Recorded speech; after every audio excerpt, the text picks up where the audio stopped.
When you look at the fact that ages from 9 to 60, male and female, that bear witness to this, it reminds me of the many generations that have bared witness to the brutality that has been put upon Black folks over the last 200 or 300 years.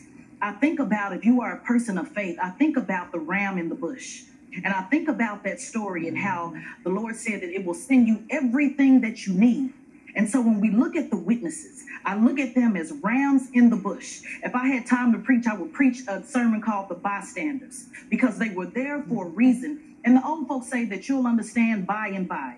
And it's important that America starts to get some understanding, or there will continue to be karma in this country. Everything that we need is there. The MMA fighter, he testifies to the type of assault. We had the 911 operator that called the police on the police. We had the elder, the children, all ages, male and female, and Black and white. So what does that tell us? That tells us that everything that we need is there for witnesses, and there is no excuse for this jury not to convict Derek Chauvin. And if they do not, there will be consequences. A lot of the viewers, you just shared a viewer that said that it's hard for them to watch the video. And what I tell people is this, and this is one of my concerns. One of the jurors said that they never saw the video. And so I am glad to see the video played over and over and over and over. It is not for us at home. This is not about us to be concerned about how we feel, because George is resting now. I've been working with the George Floyd family for the last year, and they understand that George is resting. Let us continue to play this video so that it can sit on Derek's conscience, so that it can sit on the juror's conscience. Because when we have jurors that say, you know what, I've never seen the video, 20 years old, one of the jurors that never saw the video, that is a concern. So we have to understand that that is not about us at home and what makes us uncomfortable, but it is the job to make the jurors and Derek as uncomfortable as we can possibly make them, and that is by showing that video over and over. So my concerns are with the jurors who have said some of them have not seen the video. My concern is with a few of the jurors who identified themselves as multiracial. That concerns me because it doesn't give us an idea of the lens that they are, looking at this situation. And so we have to remember, it is still 12 jurors that make this decision, not us at home, not the judge, and not the prosecutor. And that is my concern. Yeah, when you talk about that heartbreaking, gruesome video, there's so much of it, but I'm reminded as you speak of Emmett Till's mother and demanding to have that casket be opened to show what had been done to her little boy. Derek Chauvin had 18 different complaints. George was his 19th complaint in a 19-year career. So no telling, Sharon, who we don't know about, how many others were out there that did not speak up.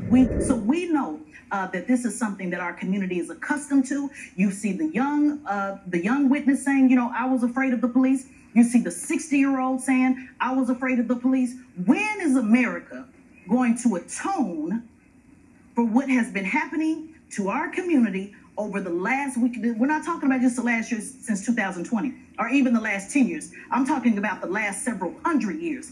The time is now, Sharon. And this is just a matter of America not just righting the wrong in this case, but also continuing to push the George Floyd Justice and Policing Act.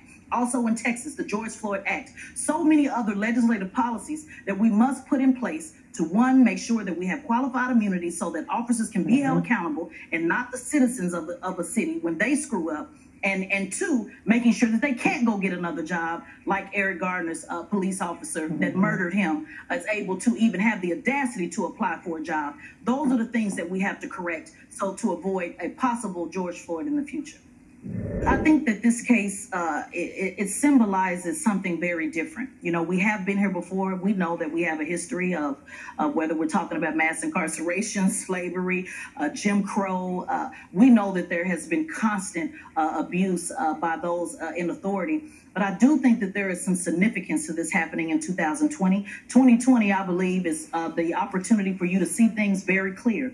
And there are a lot of us in America that just have not been introduced to this. Because this video was 9 minutes long, it allowed every minute to go by to show the disregard for human life. Where in a lot of the previous cases, things went really fast. He's blaming it on the bystanders. He's afraid of a 9-year-old girl. He's afraid of a 18-year-old girl. What could they possibly have done to a man with a badge and a gun? So what I will say is this. I don't know if this will be the case that we will get justice, but I do believe that this is the case that will be the final warning for America.